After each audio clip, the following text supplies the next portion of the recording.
The thing that's going to incentivize holders of last resort to put their Bitcoin into a bank is when they're offering lending products against that. And this is probably it seems like a ridiculous thing to say because it breaks every rule of finance. But how we're positioning clients now is to have them set up in structures that are going to benefit the most by, I think, the year 2030.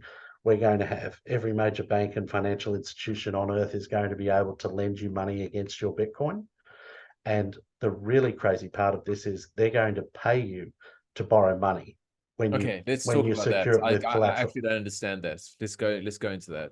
Yep. So our fractional reserve banking system, which operates globally at the moment, means that when you put $50,000 of cash into the bank, they can leverage that $50,000 20 times to then go out and lend that money, $1 million, to someone who's looking to purchase a home. So that's how fractional reserve banking works. And what is going to become apparent is I think, two things are going to happen with Bitcoin. You're going to have really traditional conservative institutions who will lend you money on your Bitcoin, but they are going to take effectively a mortgage over that Bitcoin because they're going to classify it as property. Now that means they can't rehypothecate your Bitcoin, but in order to do that, they're going to charge you probably in excess of 10% to do it. That's when you classify Bitcoin as property. However, the banks, because they can't help themselves and because of the pre-programming that we've got from the primordial age, means that we as a species are going to be incentivized or want to go with the riskier option whereby the bank classifies it as currency. So we have two competing schools of thought. We've got the Michael Saylor, where Bitcoin is property, and we've got Bukele's vision of Bitcoin being a currency. And so under Saylor's vision of being property, you'll be able to mortgage against it, like a block in New York that he talks about, but you're going to pay a really high rate because they're not going to be able to rehypothecate it. However, if you classify it as currency, then what that means is you put it on the balance sheet, your Bitcoin then becomes their Bitcoin. That's their liability to you.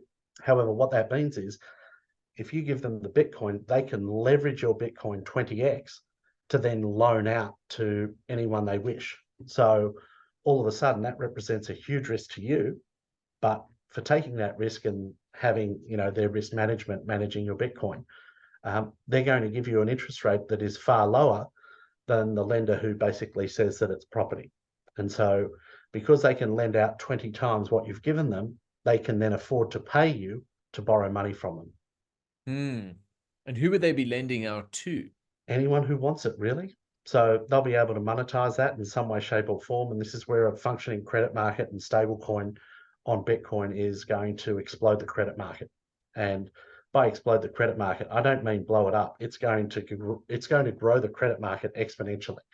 And this is because we've got a collateral that is the hardest form, the best form of collateral we've ever seen. And this is probably a conversation that we'll be able to come back to over the years to see where we're at, how that prediction, how did that prediction go? But to give you an indication of, directionally I'm correct, and I know that's going to happen, and I'm very confident of it. Let me share with you the example that's happened over the last 2 or 3 years. If you went and borrowed money from Unchained, which treated your Bitcoin as property and it never rehypothecated your Bitcoin, you would pay somewhere between 12 and 14%. That seems like a fair deal to me if you expect, huge gains in the next couple of years. That's a fair interest rate to pay. Now, if you put your Bitcoin into Abra, which is a lending service based out of the US, and you put up or you borrowed less than 15% of the value of your Bitcoin, they gave you a 0% interest rate on that money, up to $500,000 in loans. So I know that Abra doesn't have a banking license and can't fractionally reserve your Bitcoin.